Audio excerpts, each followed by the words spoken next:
Hi, I'm Ashura, and today I'm going to do a book vlog for the new World of Warcraft audio novella by Adam Christopher that came out just this week, Heartlands. And this audio novella follows Jaina and Thrall during the time of the War Within leveling experience, when they go back to recruit forces of both the Alliance and Horde that they bring with them for the War Within endgame campaign.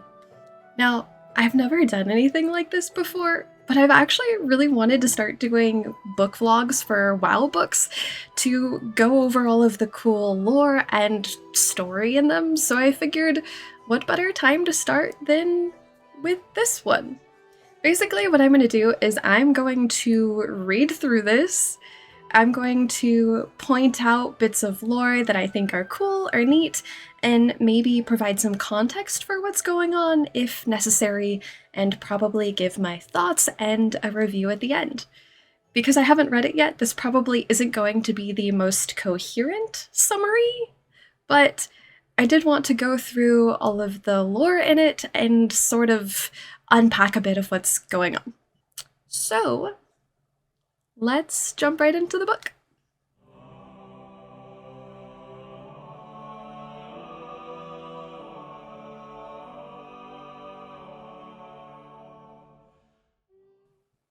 So it's been 10 days since the War Within introduction when Dalaran was destroyed. I know this follows pretty much right after the intro quest where Jaina and Thrall take their portals back. Jaina ends up in, or I guess both of them, because Jaina and Thrall are both right now in Bralis, and it's been 10 days since then. It sort of gives us a little bit of an interesting timeline for how much time elapses between the start of the leveling experience and the endgame campaign, since that's when they come back after all of this. I love that by Thoradin's blood is like an Arathi swear. So Agra's there, Bane Bloodhoof, Thalyssra, and the leader of the Volpera. That's interesting. I'm curious that Thalyssra's there, but Lorthmar is not, though they're not necessarily like joined at the hip because they're married. But I think it's interesting that she's there. Okay. Chandra's Feather Moon? Heck yeah, some Night Elf representation.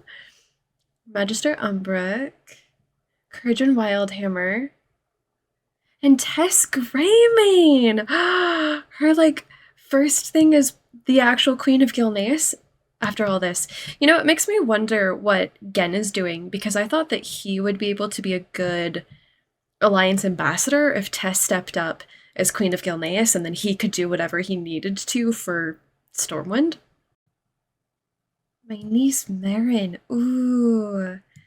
I think she's a new character. And we perhaps weren't aware before this that Daneth had a sibling, but we know of other people in the Trollbane family tree. Like, we know his uncle, and I think there's quests on the Horde side of Arathi Highlands that cover the fate of his cousin. And this all ultimately sort of boils down to Daneth being the one who gets kingship of Stromgarde. Interesting. He has a niece. Regent of Stromgarde. Ooh. The lands surrounding Hammerfall are much like Nagrand, a gentle place for their people to make a fresh start on Azeroth. I like how this sort of parallels the orcs and what happened after the invasion of Azeroth, and that eventually Thrall and the orcs settled in Durotar. It's like a Arathi Warfront 2.0. But it sounds like the Alliance in this case are the aggressors. An old fight, one we thought long settled. Oh, you're telling me. There will always be faction conflict in some sense.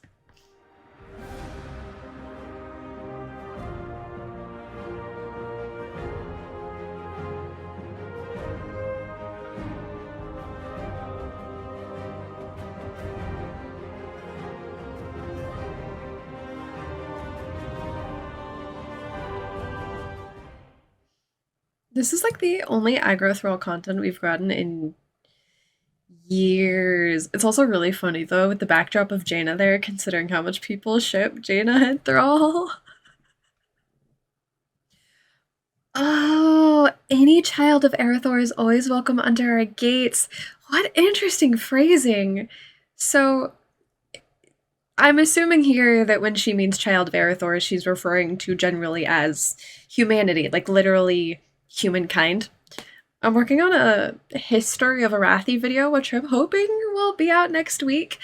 And I sort of break down like all of the different things that the term Arathi technically means because it's really easy to get confused between the Halifal Arathi and the fact that the Arathi or Erethdor also makes reference to early humanity. The TLDR I can give of that is that a man named Warlord Thoradin united all of these different scattered human tribes under one banner, and he united them under the banner of the Kingdom of Erethdor. And then a group of humans and halves would later go on to found their own kingdom across the ocean, and that's how we get the Arathi Empire that we see in Halifal. So when she says Child of Erethdor, she's just making a reference to, for lack of a better phrase, Jaina being human, because they would all be descended from this original united Kingdom of Erethdor.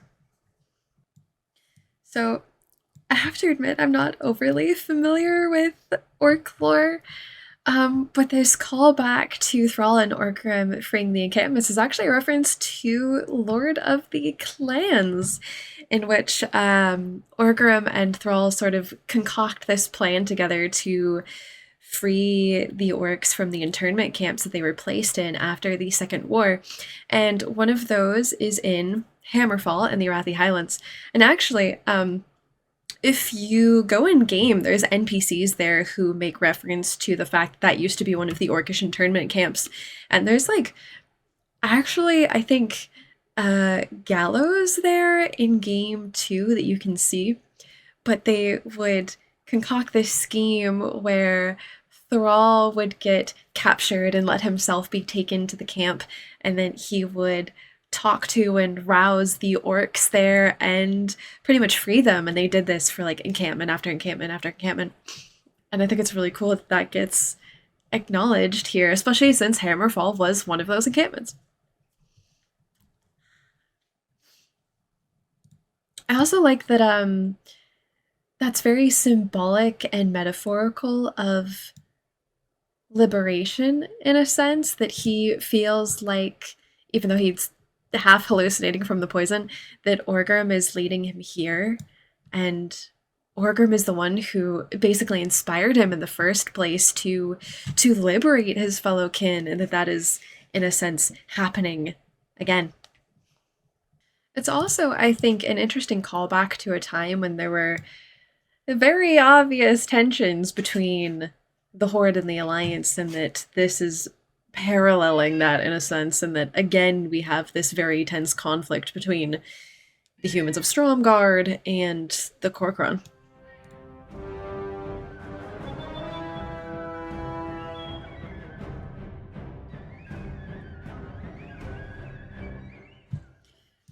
The Lokash are the Orcish priests. Offhandedly, because he's also pointing out that it's funny the parallels, that the old hatreds between the orcs and the humans rose again. It's interesting to think about how the overarching faction war between the Alliance and the Horde is more or less for the time being at an end, that they have struck an agreement of neutrality. But this just goes to show, in terms of a conflict between the humans of Stromgarde and the Kor'kron settled in Hammerfall, that there will, in some sense, always be conflict between the two factions, which is good excuse for PvP battlegrounds, if nothing else. But that if we ever did full on escalate into actual faction full out war again, that it would probably be because of something small like this, and that no matter this neutrality between the factions, that there are always going to be smaller conflicts between groups allied with both factions.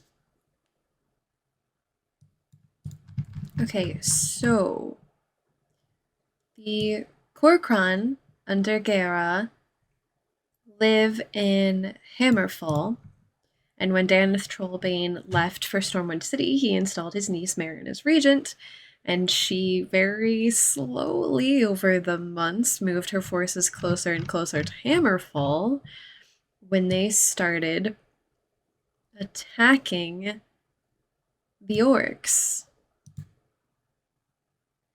I like that the Alliance, or the humans in this case, are the aggressors. Oh, that's such a low blow. The armistice has made you complacent, soft, just like our father. I am alive and Duratan is not, because I've seen hatred unbridled and dared to stand against it. Ooh. Okay, so I mostly play Alliance, which means that a lot of Horde stuff sort of goes over my head. That's my bad. But I didn't realize that. So, starting at the beginning, geya'rah is basically the alternate universe version of Thrall. That in the universe that Warlords of Draenor happened, Duratan and Draka had a daughter instead of Thrall. And I did not realize that geya'rah never actually found out that she was the alternate version of Thrall, that they had let her be ignorant. And so when this happens and she refers to Thrall as brother, pretty much, because they're sort of the same person but different universes, they're basically family, right? Means that she has found out. I don't know if the implication here is that Agra essentially told her, but that's spicy.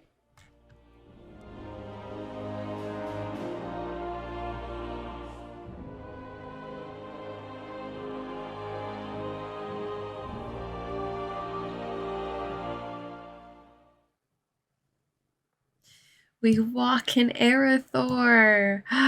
So they're going through Strom. So I grew up learning the legend, how Thoradin saw the vision of his father, clad in the pelt of a black wolf, and how I founded the first kingdom of humans. That's so cool.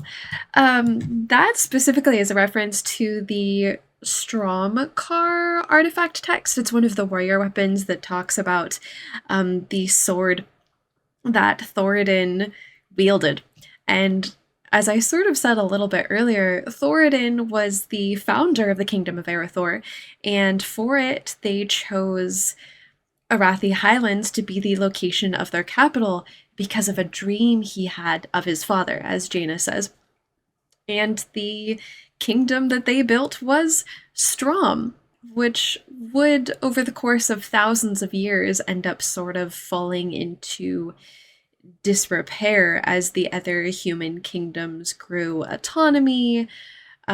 Also, because the Arathi Highlands is not a great place for like economic resources for a capital city, so it fell into disrepair.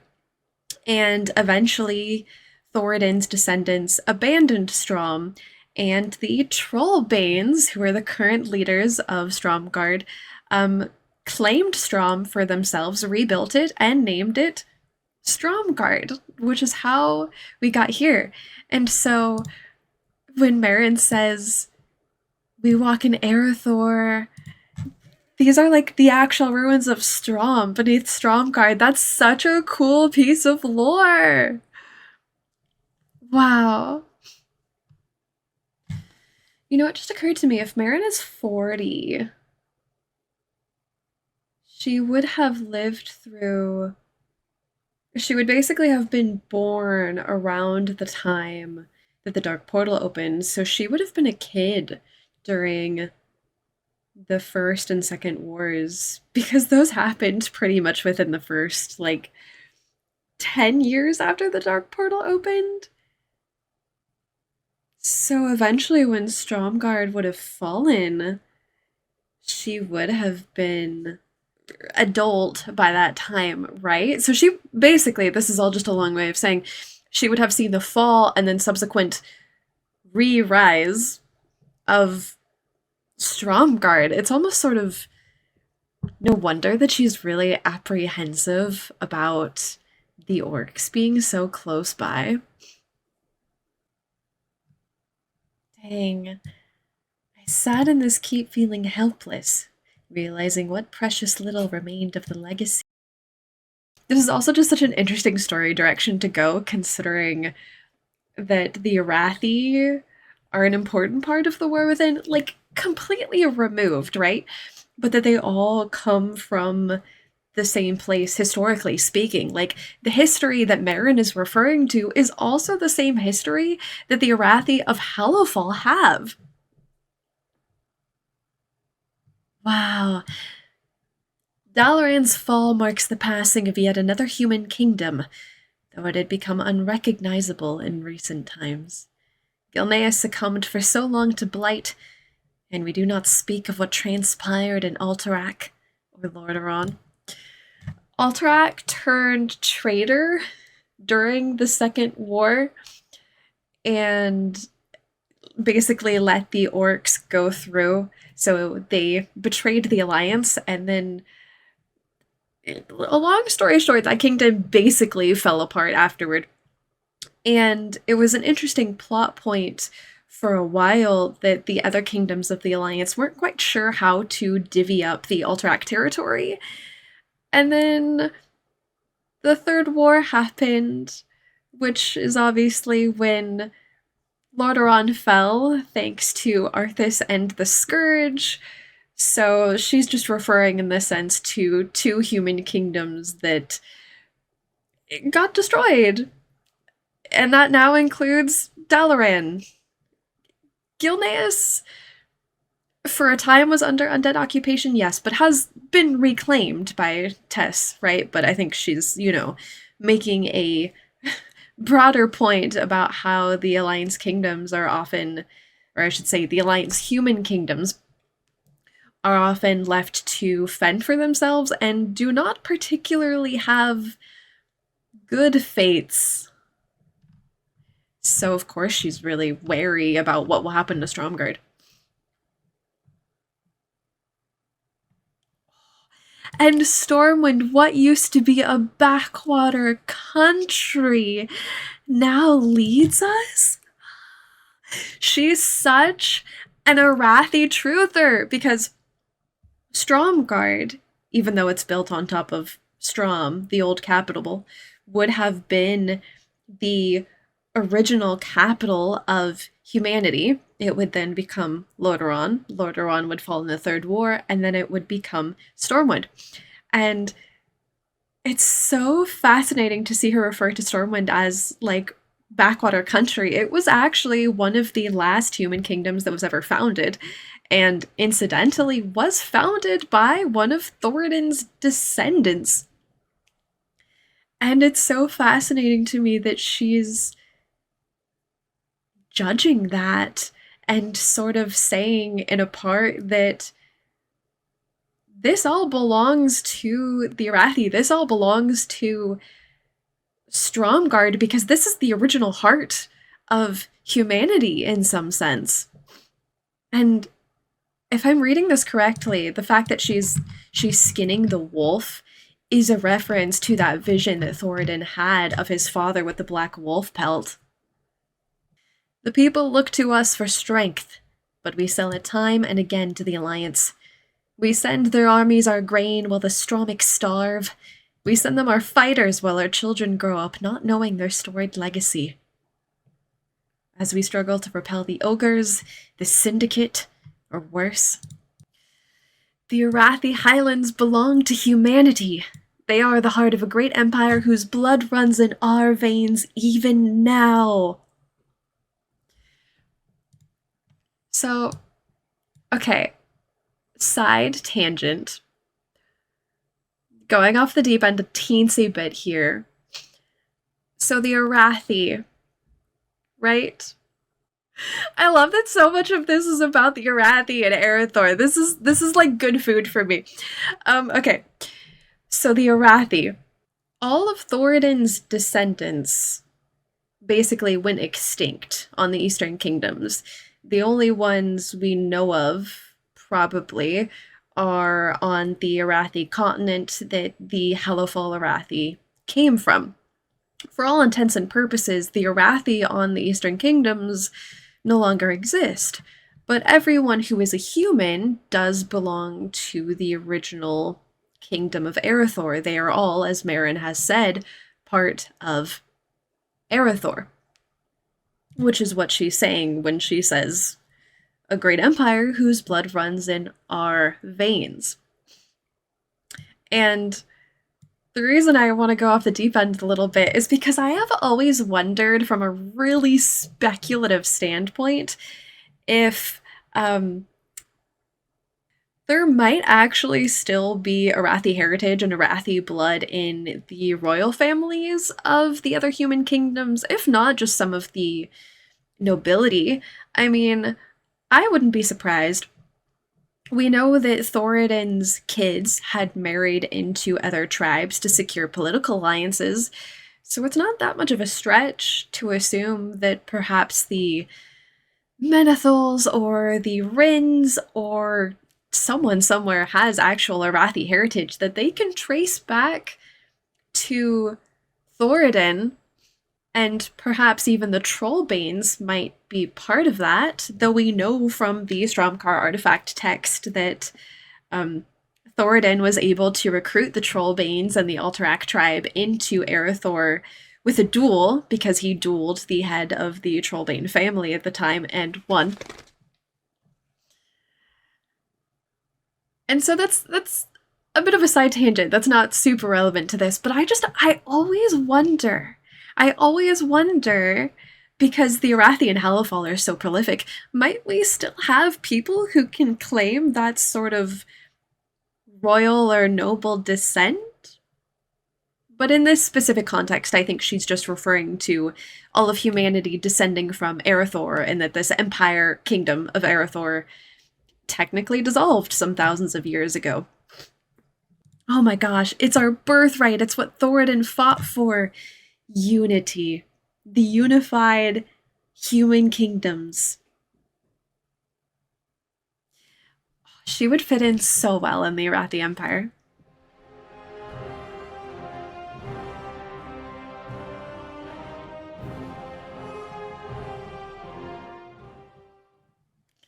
They will come back to you.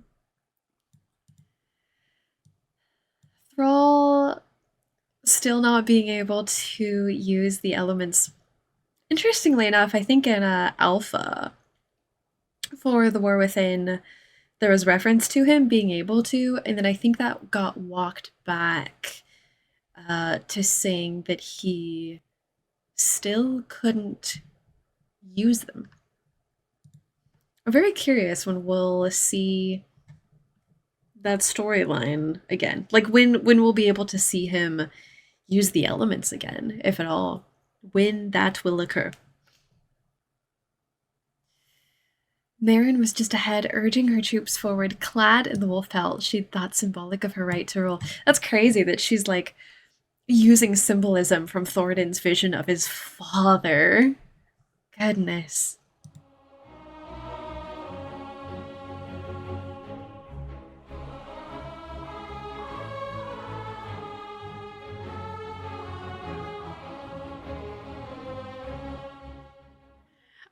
I do wonder though if this is to some extent foreshadowing for the same sort of stuff we're going to see on the Arathi continent. Because, I mean, we did learn from Helifal Steel Strike literally told us. She was like, yeah, the people back home are a bit xenophobic. Daneth Trollbane is there! I, with Daneth being old and his niece now essentially being a traitor and all of the other Trollbanes we know of dead, like who the heck is taking care of Stromgarde after all of this? Ooh. Lord Admiral, the sons of Lothar will answer your call. Little dramatic, Turalian. We've not gone by that name in, what, 2 decades? More? Oh, I love it. What a callback. Especially since, like, Sons of Lothar, Andrew Lothar being the last descendant of Thoradin, just thematically, this is making me so happy. All of the little Arathi references. And before I get too ahead of myself, the Sons of Lothar were the expeditionary force that went through the Dark Portal to Draenor after the Second War. And they pretty much actually consist of anyone who's a statue in the Valley of Heroes. So it was like Illyria, Turalian, Kurdran, Daneth Trollbane, and potentially some others, but mostly mainly them. And that's also why when TBC comes around, the first time we see Daneth Trollbane is literally at Honorhold in Hellfire Peninsula. Oh, so this is what Gen doing. What Gen is doing. He is in charge of Stormwind while Turalian goes to Khazalgar. That actually I guess what I said earlier was right then, because then Tess is representing Gilneas, but Gen is working essentially as an alliance ambassador. Regent to the Regent. So if the Colterian fleet will dock here within the week, does that mean time-wise that it's between 2 to 3 weeks that the leveling experience takes place over? Because if this starts 10 days after Dalaran's fall, and it takes about, let's say, a week or within a week for the Colterian fleet to get to Stromgarde, that's already 17 days. And then they go to Khazalgar, so not accounting for travel time there. So if we round up 3 to 4 weeks. As they turned their attention to Xalatath and her machinations, what seeds of hatred grew their roots ever deeper in the Arathi soil? That feels like such a double-edged sword, because even though it's referring to the situation in Stromgarde, like, foreshadowing? Can I make a complete stretch here and say, oh my god, foreshadowing for the Arathi continent, and Emperor Thoradin the Ninth? Because surely if Meryn has these sentiments, surely Thoradin the Ninth and the Arathi continent feel even more so, right? Right? But also, I mean, oh, it would be so interesting to tie that into a future Arathi plotline. But definitely foreshadowing here is saying that Meryn was under arrest, yes, but she had supporters, including her spymaster, a dangerous loose end to leave. These old hatreds, thought Thrall. With every victory, they still remain. So basically leaving the door open for future faction war conflict. And that's it! That's the whole novella. Oh my goodness. It's definitely not the story I expected. Like, I think even when we first heard about it and people were saying that it involved a conflict between the orcs, the Mag'har, and humans of Stromgarde, I was like, what place does this plotline have in the War Within? But now that I've gone through it, it's very fascinating as something that hits on, you know, potential faction war still being an issue, but more than that, all of these sort of hints and references to the Arathi to the sentiment, the nationalism of Erethdor.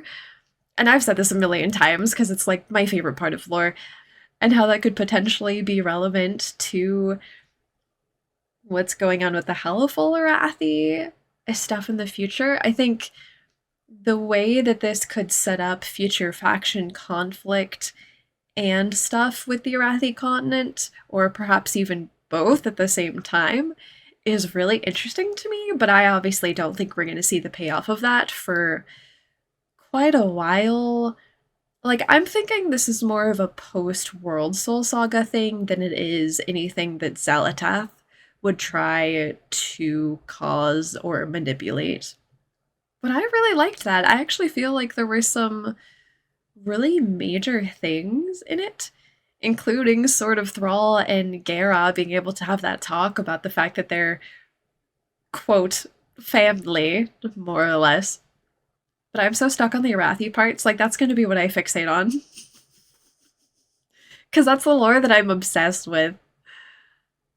I think this also, having already gone through the endgame campaign that happens after this, make some sense of the tension that's still there, like Turalyon and geya'rah arguing while you're doing quests for them, depending. I'll have to sit on this and see what, like, further thoughts I develop on it, but that's just basically all of my initial reactions and breakdown. I liked it. I don't think it's completely necessary, at least, to understanding what's going on. I mean, we sort of got this pretty much after all of the events that this would be important to happen, but I think that it does set the scene for a lot of potential future stuff, at least insofar as setting some world building and the potential tensions, but thinking in regards to, like, is this something you need to read to understand the story? Right now, I would say no. I don't think so. It's pretty far removed from the plot of The War Within, really, and what's going on there, but as all books are, it's a very interesting look at characters' inner motivations and what's actually going on in their heads. Especially when it comes to Thrall, I feel like Jaina was sort of more of just a vehicle for the story in this regard, but considering sort of the relationship that her and Thrall have always had when it comes to faction conflict and being neutral, it is interesting. I think that we maybe could have benefited more from her in that regard, perhaps even reflecting in part on what happened with her father, though that's not largely relevant to the story that's going on. Me just thinking about what's her stance on this in terms of the faction conflict and the neutrality, especially that being something that she's fought both so hard for and so far against in the history of WoW. And it would be interesting to see more where she's at with that now than simply the neutrality that she offers in this situation. Like, I feel like Thrall's point of view was ultimately more interesting.